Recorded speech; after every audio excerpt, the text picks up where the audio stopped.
ذات बारी ताला से अर्ज की कि ऐ मेरे परवरदिगार, मुझे वो मलून दिखा दे ताकि मैं इसे अभी से जहन्नम रसीद कर दूं।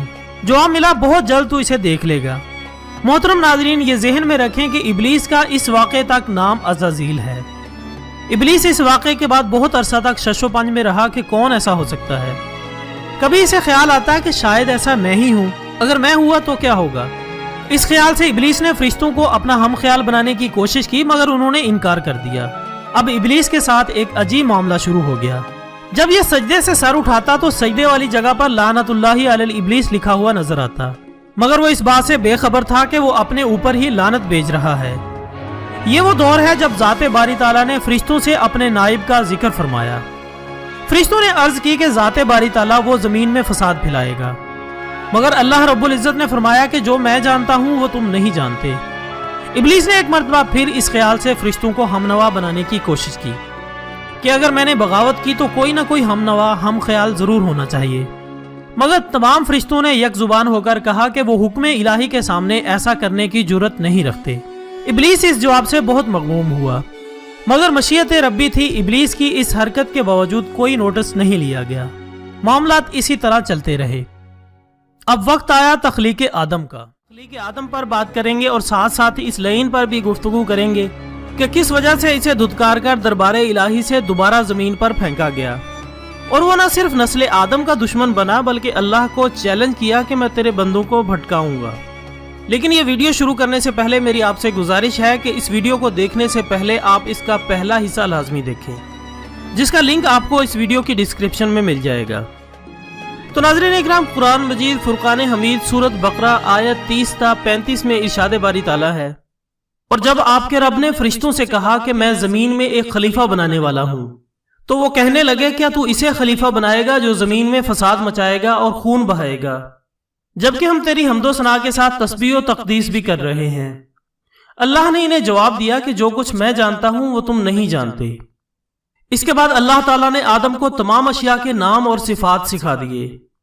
फिर इन अशिया को फरिश्तों के रूबरू पेश करके इनसे कहा कि अगर तुम अपनी बात में सच्चे हो तो मुझे इन अशिया के नाम तो बताओ। फरिश्ते कहने लगे कि नुक्स से पाक तो तेरी ही जात है, हम तो इतना ही जानते हैं जितना तूने हमें सिखाया, और हर चीज को जानने वाला और इसकी हिकमत को समझने वाला तू ही तो है। अल्लाह ताला ने आदम से फरमाया कि ए आदम, इन फरिश्तों को इन अशिया के नाम तो बताओ। तो जब आदम ने फरिश्तों को इन चीजों के नाम बताए तो अल्लाह ने फरिश्तों से कहा, क्या मैंने तुम्हें यह नहीं कहा था कि मैं ही आसमानों और जमीन की पोशीदा बातें जानता हूं, और इन बातों को भी जानता हूं जो तुम जाहिर करते हो और इन बातों को भी जो तुम छुपाते हो। नॉलेज फैक्ट्री के दोस्तों, अल्लाह पाक ने सब मलाइका मुकर्रबीन को इकट्ठा फरमाया। अर्श के साए में जब सब जमा हुए तो हजरत आदम अलैहिस्सलाम का पुतला लाया गया और रूह को हुक्म दिया कि इसमें दाखिल हो जा।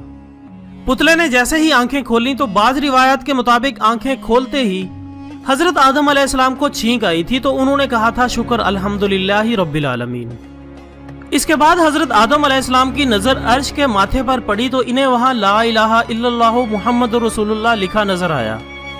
अर्श के माथे पर कलमा तैयबा पढ़कर हजरत आदम अलैहिस्सलाम ने बारगाह इलाही में सवाल किया कि ऐ मेरे परवरदिगार, ये कौन खुश नसीब है जिनका नाम आपके नाम के साथ जुड़ा हुआ है। जवाब मिला कि ऐ आदम, ये नाम नबी आखिरुज़्ज़मान सल्लल्लाहु अलैहि वसल्लम का है जो आपकी औलाद में से होंगे।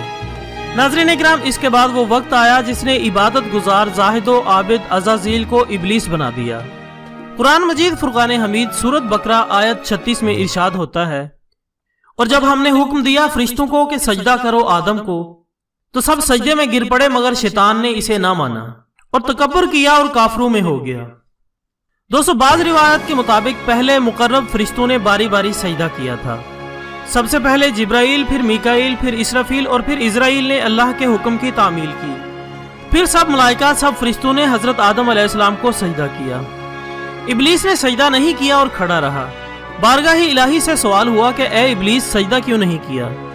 याद रहे ये नया नाम इससे पहले तक अज़ाज़ील ही था। इबलीस ने जवाब दिया कि ए अजमत देने वाले रब, मैं आदम को क्यों सजदा करूं, मैं इससे बेहतर हूं। आदम मिट्टी से बनाया गया है जबकि मैं आग से बना हूं और मैं इससे बेहतर हूं। इतना कहना ही था कि इबलीस की हैयत तब्दील होना शुरू हो गई। आसमानी लिबास छिन गया, लानत और रुसवाई का लिबास इबलीस के बदन पर जेब हो गया। गले में लानत का तोक जो नूर खुशबू अता हुआ था छिन गया। इसकी जगह गलाजत, ताफुन, हैबतनाकी मिल गई। फरिश्तों ने जब सजदे से सर उठा के इब्लीस की हालत देखी तो दोबारा सजदे में गिर गए। बाज़ उलमाए किराम नमाज में मौजूद दूसरे सजदे को इसी सजदे की यादगार करार देते हैं। रिवायात में मिलता है कि इस नाफरमानी के बाद इब्लीस को 100 साल तक तंगो तारीक जगह पर कैद रखा गया।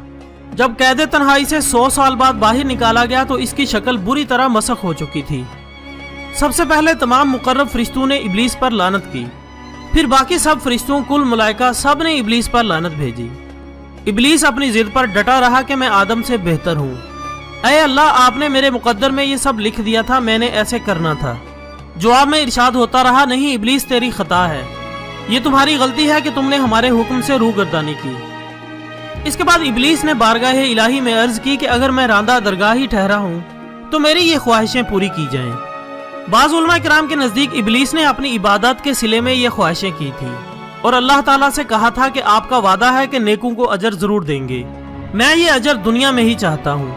पहली ख्वाहिश सूरत हजर आयत 37-38 के मुताबिक ता क़यामत मौत से मोहलत, यानी इब्लीस ने यह ख्वाहिश जाहिर की कि मुझे इस वक्त तक मौत ना आए जब तक औलाद आदम का आखिरी फर्द भी जमीन से ना उठा लिया जाए, और इब्लीस की यह ख्वाहिश पूरी कर दी गई।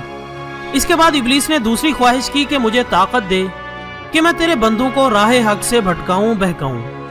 इरशाद हुआ, तेरी ये ख्वाहिश भी पूरी हुई, मगर मेरे नेक बंदों पर तेरा दाव ना चल सकेगा, तेरा फरेब इन पर ही चल सकेगा जो इस बात की खामी रखते होंगे, और इनके लिए हमने जहन्नुम का अजाब तैयार कर रखा है। इब्लीस की तीसरी ख्वाहिश ये थी कि मेरी औलाद बहुत ज्यादा हो और इनकी तवील उम्रें हों ताकि मैं और मेरा कबीला तेरे बंदों को भटकाए। बारगाह इलाही से इब्लीस की ये ख्वाहिश भी पूरी हुई। इब्लीस की चौथी ख्वाहिश ये थी कि मैं जो रंग रूप शक्ल सूरत इख्तियार करना चाहूँ कर सकूँ। इरशाद इलाही हुआ कि तेरी ये ख्वाहिश भी पूरी की, मगर तू कभी भी नबी आखिरुज़्ज़मान मोहम्मद मुस्तफ़ा सल्लल्लाहु अलैहि वसल्लम की सूरत इख्तियार ना कर सकेगा, जिसे मैं आखिरी ज़माने में पैदा करने वाला हूँ। मुअज़्ज़ज़ ख़वातीन व हज़रात, तमाम ख्वाहिशें पूरी होने के बाद इब्लीस इस ताक में रहा कि हज़रत आदम और हव्वा को बहकाया जाए और इनसे किसी तरह से नाफरमानी करवाई जाए। मौका पाकर इब्लीस जन्नत में दाखिल हुआ, सीधा हवा के पास जाकर धाड़े मार मार कर रोना शुरू कर दिया। साकना ने जन्नत चूंकि सारे वाक़े से वाकिफ थे, वो भी इकट्ठे हो गए। अम्मा हवा ने रोने की वजह पूछी तो इब्लीस कहने लगा, मुझे आपके मुस्तकबिल की फिक्र है। अल्लाह पाक अनकरीब आपसे नाराज होने वाले हैं, आपको और आपके शोहर को आने वाली मुसीबतों से बचाना चाहता हूँ। आप बहुत ज्यादा इबादत किया करें, अल्लाह पाक से हमेशा तौबा इस्तग़फ़ार किया करें। इब्लीस की ये बातें सुनकर अम्मा हवा को इब्लीस अपना हमदर्द लगा, मगर इब्लीस का असल मकसद चूंकि कुछ और था, इसलिए वो बाकी साकना ने जन्नत के सामने नहीं कह सका। लेकिन बाद में इसने अम्मा हवा को अलहदगी में वर्गलाया कि जिस दरख्त के करीब जाने से मना किया गया है, इसी दरख्त का फल खा लें। मैं चूंकि फरिश्तों का उस्ताद हूँ, इसलिए अल्लाह पाक के इस राज से वाकिफ हूँ। ये फल अगर आप खा लेते हैं तो मुस्तकबिल की परेशानियां नहीं होंगी, मगर इस राज का किसी और को पता ना चले और ना ही मेरा नाम किसी पर जाहिर करना।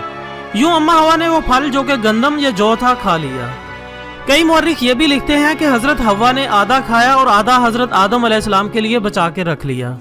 बाज रिवायत में है कि अम्मा हवा ने 7 खोशे तोड़े थे, एक खुद खाया, एक छुपा लिया और 5 हजरत आदम अलैहिस्सलाम के लिए बचा के रख लिए। खैर दोस्तों, इब्लीस अपना काम चूंकि दिखा चुका था, इसलिए जन्नत से इसी वक्त वापस आ गया। हजरत आदम अलैहिस्सलाम जब अम्मा हवा के पास तशरीफ लाए तो उन्होंने वो फल खाने की जिद की, मगर हजरत आदम अलैहिस्सलाम ना माने और फरमाया कि जिस बात से मेरे परवरदिगार ने मना फरमाया है मैं वो हरगिज नहीं करूंगा। इब्लीस की मिसाल भी दी कि इसका क्या मुकाम था, मगर नाफरमानी की वजह से क्या हो गया। मगर अम्मा हवा की जिद और मजबूरी से उन्होंने वो फल खा लिया जिससे मना फरमाया गया था। लेकिन अभी ये फल हलक से नीचे नहीं उतरा था कि आपके जिस्म मुबारक से जन्नती लिबास गायब हो गया। करीब ही इंजीर और ओद और बाज़ जगह बयान होता है कि केले का दरख्त था, इन दरख्तों के पत्ते तोड़कर अपना जिस्म ढांपने लगे। नाफरमानी के बाद हजरत आदम और अम्मा हवा और इब्लीस सबको बारगाह इलाही में तलब कर लिया गया। सबको इनके जुर्म के हिसाब से सजाएं सुनाई गई। अम्मा हवा और हजरत आदम की सजाएं इंशाल्लाह फिर किसी वीडियो में बताऊंगा, क्योंकि ना चाहते हुए भी ये वीडियो लंबी हो रही है। टॉपिक को मद्देनजर रखते हुए सिर्फ इब्लीस लाइन की सजाओं से मुतालिक ही बात करते हैं। सजा के तौर पर इब्लीस से रूए जमीन की बादशाही वापस ले ली गई, जन्नत से निकाल दिया गया और जन्नत के दरवाजे हमेशा हमेशा के लिए इस पर बंद कर दिए गए। वो हुस्न, खूबियां, वो नूर जो सब फरिश्तों से ज्यादा था वापस ले लिया गया। अज़ाज़ील वाला नाम वापस लेकर इब्लीस का नया नाम दे दिया गया।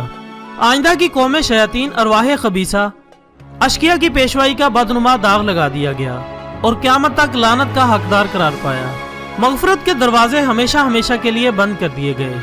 अभी से लेकर ता क़यामत सब कौमों सब अफराद के गुनाहों में शरीके जुर्म और मुस्तहक़ सज़ा करार पाया। खतीब अहलुन्नार का बदनुमा दाग जो पेशानी पर चिस्पा कर दिया गया। इन सजाओं के साथ इब्लीस को जमीन पर भेज दिया गया। हसद नफरत वो पहला गुनाह है जो इसने रूए जमीन पर काबिल के दिल में पैदा किया। नाज़रीन इकराम, बाज लोगों के नज़दीक शैतान नाउज़ुबिल्लाह खुदा का एक मुकर्रब फरिश्ता था जो इस हुक्म अदुल्ली के बाद बारगाह इलाही से रांदा दरगाह हुआ और फिर इसे क़यामत तक के लिए बतौर सजा जमीन यानी दुनिया में भेज दिया गया। हालांकि ये एक फिक्री मुगालता है जिसका दूर होना बहुत जरूरी है। इब्लीस रजीम हरगिज फरिश्तों में से नहीं है, क्योंकि फरिश्ते इस नौ की मखलूक हैं जिनमें गुनाह करने का मादा मौजूद नहीं है, बल्कि यहाँ तक कि इनकी कोई नस्ल या खानदान भी नहीं होता कि इनके वजूद से कोई और फरिश्ता जन्म ले सके। जबकि इब्लीस यानी शैतान का ताल्लुक जिन्नों की नस्ल से है, जिनको अल्लाह ताला ने इस दुनिया में इरादे की आज़ादी देकर भेजा, और ये इरादे की आज़ादी का शाखसाना ही था कि इब्लीस ने बारगाह हक में ये जसारत कर दी और इसी गुनाह की पादाश में मरदूद ठहरा। और इसके पीछे दरअसल इसका वो तकब्बुर था जो अल्लाह रब्बुल इज़्ज़त के नज़दीक काबिल कबूल ना हो सकता था। नौली फैक्ट्री के दोस्तों, किस्सा आदम और इब्लीस बयान करने का मकसद आपको ये बताना था कि अज़ाज़ील जो सिर्फ एक हुक्म की नाफरमानी पर इब्लीस बन गया, तो सोचें जरा हम दिन में कितनी बार अल्लाह के हुक्म की नाफरमानी करते हैं। इसलिए अपने अमाल की तरफ नजर दुड़ाएं और तौबा करें, क्योंकि हम पर तौबा का दरवाजा हर वक्त खुला है और वो बहुत मेहरबान और निहायत रहम करने वाला है। ये बात ज़हन में रखकर तौबा करें कि वो आपकी माँ से भी 70 गुना ज्यादा प्यार करता है। तो हिसाब लगा लें कि माँ बगैर माफी मांगे भी माफ कर देती है, वो तो फिर अल्लाह ताला की जात है। जब एक बार आप मासूमियत के साथ तौबा कहेंगे तो क्या वो माफ नहीं करेगा? जरूर करेगा।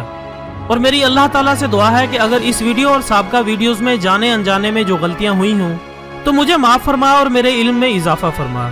इसी दुआ के साथ आज की वीडियो का इख्तिताम होता है। अगर आपको हमारी आज की कोशिश पसंद आई हो तो इस वीडियो को लाइक करके हमारी हौसला अफजाई करें और वीडियो को दूसरों तक पहुंचाने में हमारा साथ दें। कल इंशाल्लाह मिलते हैं एक नए टॉपिक के साथ, तब तक के लिए इजाजत दीजिएगा। अपना दोस्तों, रिश्तेदारों और गिरदोनवा के तमाम लोगों का बहुत ख्याल रखिएगा। अल्लाह हाफिज।